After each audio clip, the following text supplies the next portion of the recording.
കുഞ്ഞിന്റെ അമ്മയെയും ഈ അച്ഛന്റെ സഹോദരനെയും ഒരുമിച്ചിരുത്തി ചോദ്യം ചെയ്യുമ്പോൾ അതിൽ വ്യക്തത വരും എന്നാണ് കരുതുന്നത്. നിലവിൽ അമ്മ പറയുന്ന അനുസരിച്ച് ഇത് പീഡിപ്പിക്കാനായിരുന്നു മകളെ ലാളിക്കുന്നത് എന്ന് മനസ്സിലാക്കിയിട്ടില്ല. ഇതെല്ലാ രക്ഷിതാക്കളും മനസ്സിൽ വെക്കേണ്ട ഒരു കാര്യമാണ്. പലപ്പോഴും ഇതേപോലെയുള്ള പീഡോഫൈൽസ് കുഞ്ഞുങ്ങളെ ലാളിക്കുന്നു എന്ന ഭാവേനയായിരിക്കും അവരുടെ ശരീരത്തിന് സ്വകാര്യ ഭാഗങ്ങളിൽ സ്പർശിക്കുക.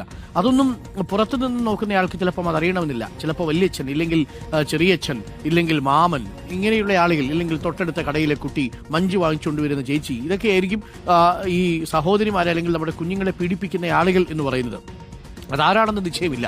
അവരെ തിരിച്ചറിയാനും വലിയ ബുദ്ധിമുട്ടായിരിക്കും. പലപ്പോഴും വല്ലാത്ത സ്നേഹപ്രകടനവും ലാളിക്കലും ഒക്കെ കാണിക്കുന്ന സമയത്ത് നിങ്ങൾ അവരെ ഒന്ന് സൂക്ഷിച്ച് നോക്കിക്കൊള്ളുക. ആ കുഞ്ഞിന് ഏതെങ്കിലും തരത്തിൽ ഡിസ്കംഫർട്ട് ഉണ്ടോ എന്നുള്ളത് ഒന്ന് നോക്കുകയും വേണം. ഇത് 3.5 വയസ്സുള്ളൊരു കുഞ്ഞാണ്. ആ കുഞ്ഞിനൊന്നും പറയാനായിട്ടില്ല.